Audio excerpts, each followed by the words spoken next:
Hello and welcome to our virtual presentation for the Digital and Nearly Carbon Neutral Conference, Extraction, Tracing the Veins. The conference is organized by Massey University in New Zealand and Wageningen University and Research in the Netherlands. We would like to thank the organizers of the conference for the labor involved in putting together this important project and for creating the space for what is a very important dialogue. My name is Amber Murray, and I am an associate professor of human geography at the University of Oxford, and I am joined today by my co-author and colleague, Dr. Nicholas Jackson, who is a research associate at the Ronan Institute, an honorary research fellow at the Coventry University Center for Agroecology, Water, and Resilience. Our presentation is titled Extraction and the Social Scientist, Local Washing, Consulting and Contesting the Chad-Cameroon Oil Pipeline and the Porgera Joint Venture. Of the many important thematic entry points of the conference, our presentation today speaks to both responses to extraction and confronting extractivism. Our focus is on the political economies and forms of knowledge that legitimize and legitimate extractive practices. Our discussion draws together various strands of our larger ongoing work in which we look specifically at the tasks completed and roles played by social scientists in extractive projects. Social scientists complete contested tasks and adopt varied roles in the rapid and protracted timelines of extraction. Nick and I are interested in bringing together and analyzing the work of social scientists as surveyors, economic and cultural consultants, mediators, external monitors, and allies in anti-extractive resistance. In my portion of the presentation, I'm going to briefly look at the Chad-Cameroon oil pipeline and the roles of key social scientists in contributing to what we call a racialized local washing of extraction. Subsequently, Nick will speak about our more emergent analysis of the Porgera Joint Venture. Please do not hesitate to contact us with an email about questions or critiques of anything that we share herein.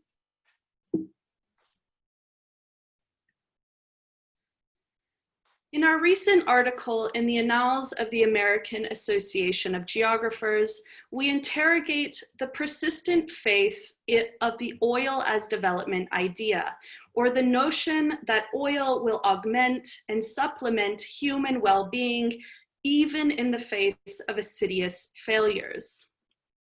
A pipe dream represented here through the celebratory materials from the 1990s and early 2000s, announcing the rollout of the Chad-Cameroon pipeline.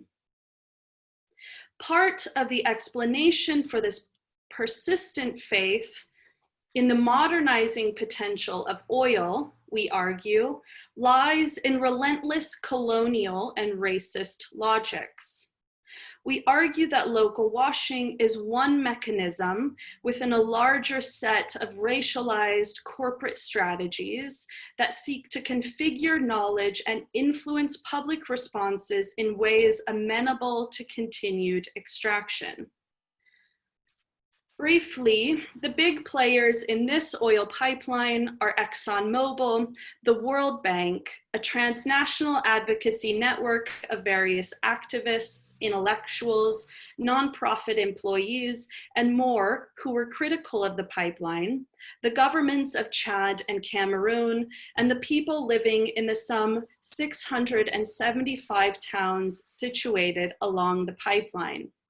This pipeline was negotiated and engineered during the decade from 1990 to 2000 constructed between 2000 and 2003, and the first tanker with crude left the shores of Cameroon in late 2003.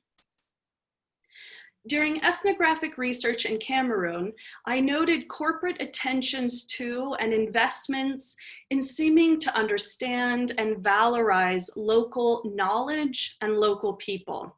These forms of extractive intervention, I learned, are bound up in a racialized, local-washed rhetoric that appropriates the language of critics, that is, a language of empowering people at the grassroots, but also seems to do more.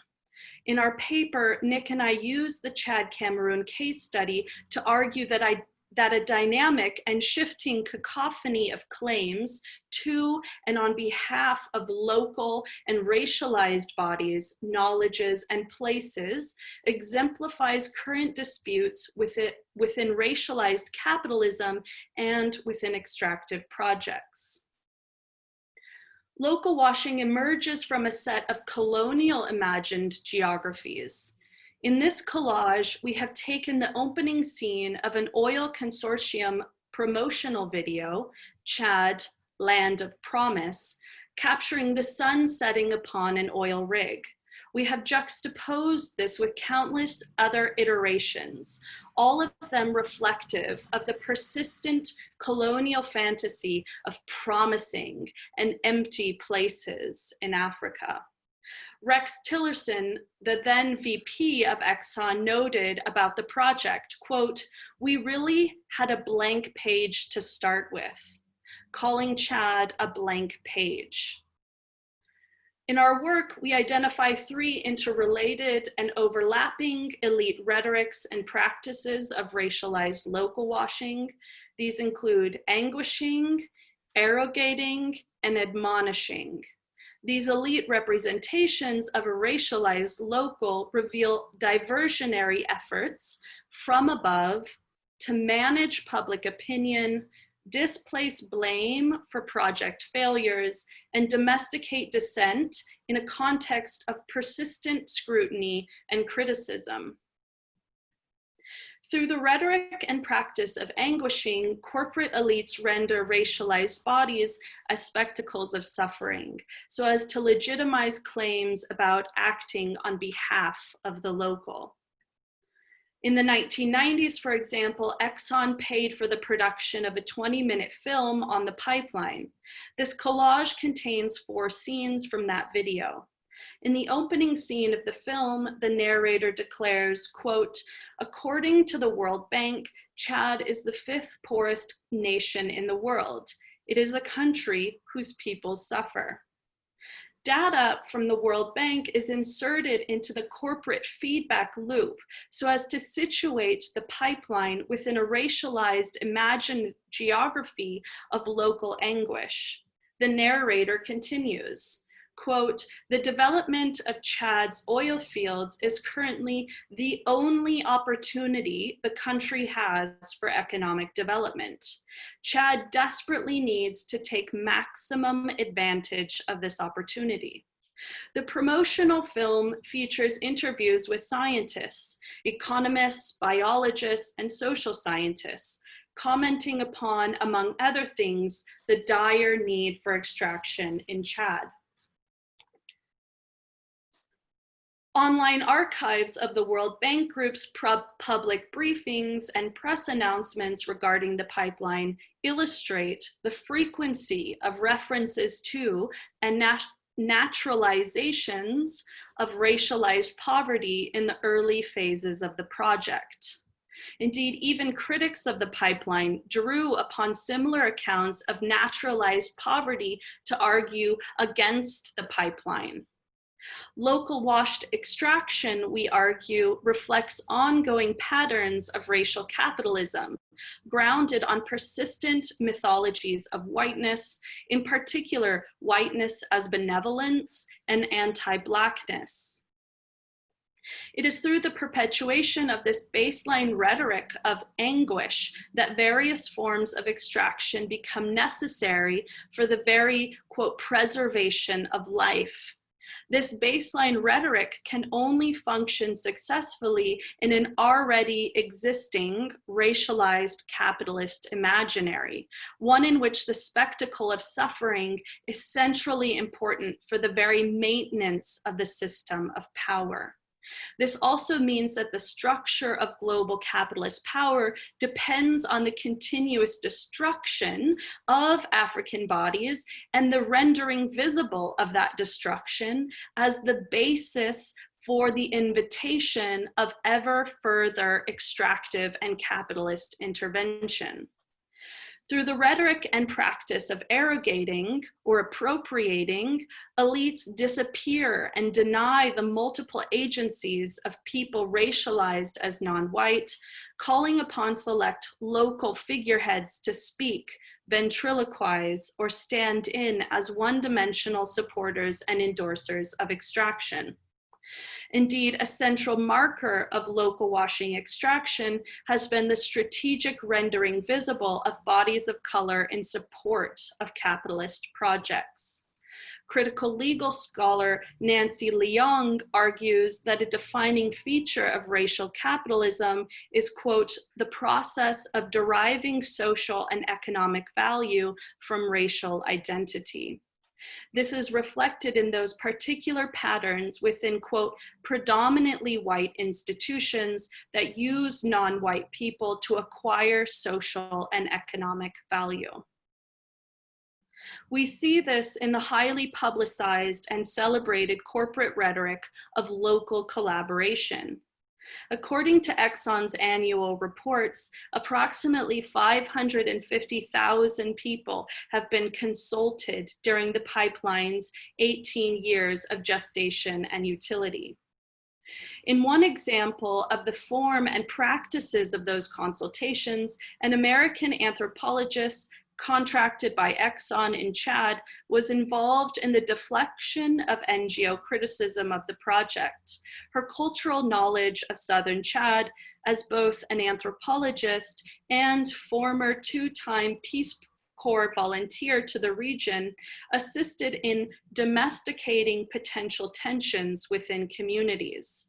One of her roles as a community liaison during the initial phases of the project was to respond to the destruction of spiritually meaningful places in culturally appropriate ways.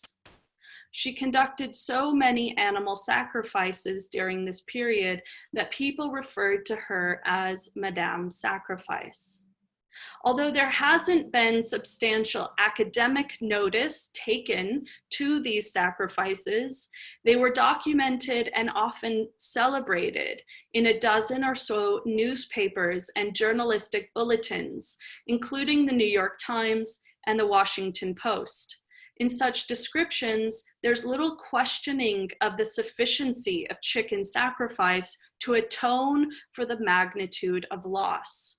Moreover, such public commentary on corporate-sponsored animal sacrifice furthers the racialized tropes that essentialize a, quote, African or a, quote, local people, and reassert again the baseline narrative of an Africa always in need of intervention. Again, such seemingly critical journalistic accounts set the tone for the next extractive project.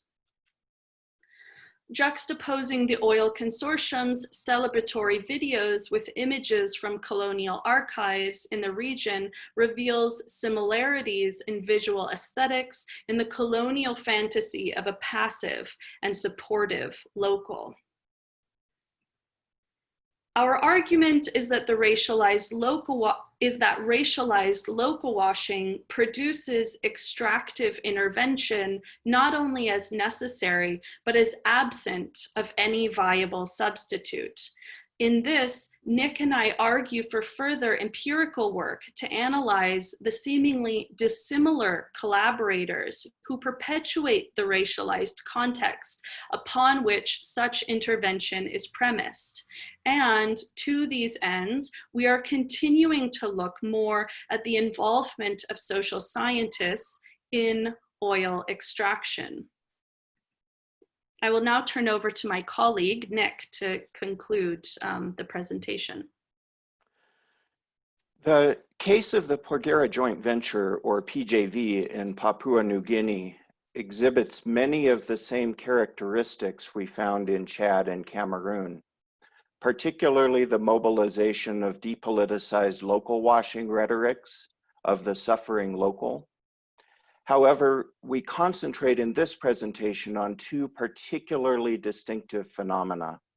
First, there have been much more systematic and charged interactions between social scientists employed by the PJV and social scientists employed in opposition to such multinational extraction programs. Secondly, PJV consultants had unusually close and sustained relationships with post-development thinkers whose work has proved so valuable to us for deconstructing depoliticized representations of racialized victimhood. Porgera is a world-class gold mine, moving 143 million tons of ore and producing over 20 million ounces of gold. It is located 230 kilometers east of another major copper and gold mine, OK Tedi, a source of major environmental damage.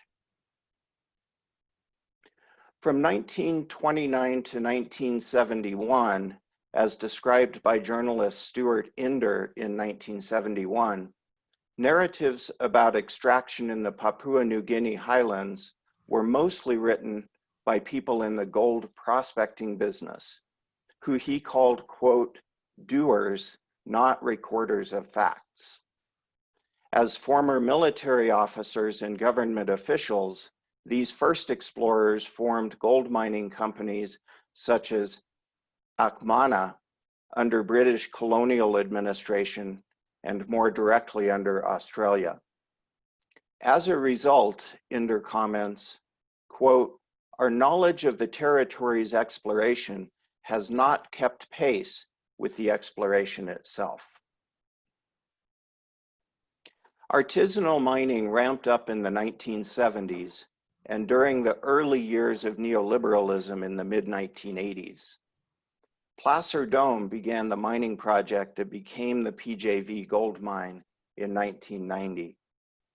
During this time, Placer Dome executives began to directly support most of the surveillance and recording missions that up to that point were undertaken by figures such as former district official Ian Smalley, as well as Catholic priest and postgraduate anthropologist Philip Gibbs. These included the gathering of census data, social and ecological mapping, genealogies, and social impact work. Placer Dome executives also began their relationship with anthropologist Martha McIntyre in the mid-1980s as a consultant for the Misima mine near Misima Island in Papua New Guinea. In April 2005, McIntyre became a member of the Porgera Environmental Advisory Committee, or PEAC, an organization mandated to address downstream impacts of the Porgera mine. In 2012, PJV consultants published Dilemmas of Development, a volume which the editor described as designed to, quote, publish and thus publicize the factual material contained in a series of consultancy reports commissioned by the Porgera joint venture.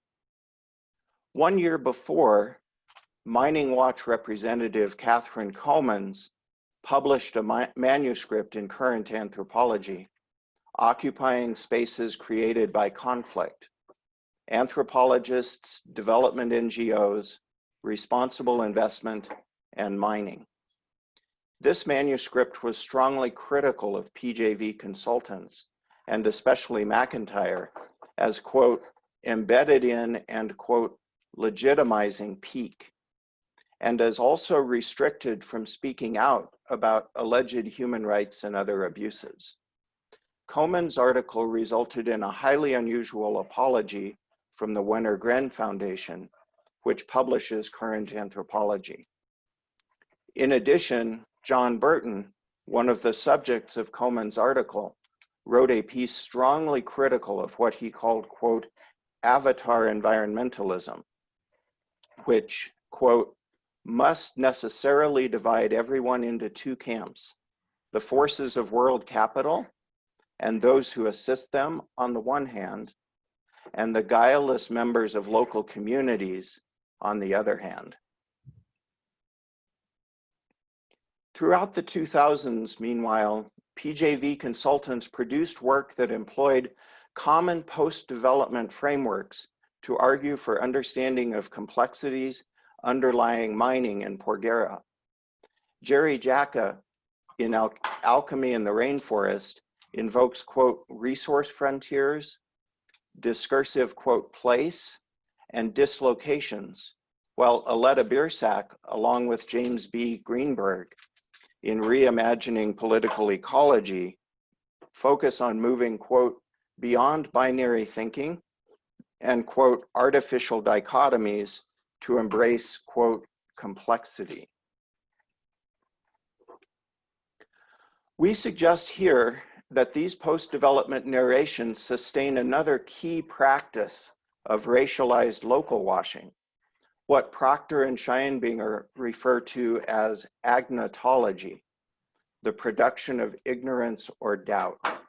That is, post-development literature can also prove useful for interrogating resistance and local agency itself, leading Habermas in 1981 to label early postmodernists as, quote, young conservatives. We have written elsewhere about differences between discursive and governance modalities within the Foucauldian literature underlying post-development, and in particular about the problems of discursive modalities when it comes to exercise of power. Discursive modalities focus on textualities of nuance, blurred boundaries, ambiguity, complexity, and uncertainty. Governance modalities, on the other hand, focus on Foucault's rendering of authority from a self-disciplined, quote, will to improve to, quote, fragmented stability and almost ungovernable governmentality. Ebert embarks on a similar project, distinguishing between a self-absorbed, textually centered Ludic postmodern difference and a relational resistance postmodern difference embedded in materiality and social practice. In a similar way, Ortner focuses on subjectivity and resistance as played out in the complex and ambiguous materialities and structures of feeling related to social practice. In doing so, Ortner critiques post-structuralism for its anti-humanism that hinders exploration of, quote, the attempts of existentially complex subalterns in the Gramscian sense to attain to the privilege of becoming subjects in the first place. Edelman, for his part, offers one of the most direct critiques of post-development in his Peasants Against Globalization. Quote, the pursuit of identity politics as an end in itself may contribute not to alliance building, but to perpetuating divisive processes for the impoverished inhabitants of today's crisis-ridden third world, or the scholars who work with them. The post-materialist, classless arguments of new social movements theorists ring particularly hollow. Edelman and Ortner are of particular interest in our examination of agnotology because other PJV consultants reference Edelman and Ortner directly as, quote, critics of resistance studies who have observed the dangers inherent in oversimplifying or sanitizing the politics of local communities in conditions of conflict, an often strategic essentialism characterized by Ortner as a form of ethnographic refusal.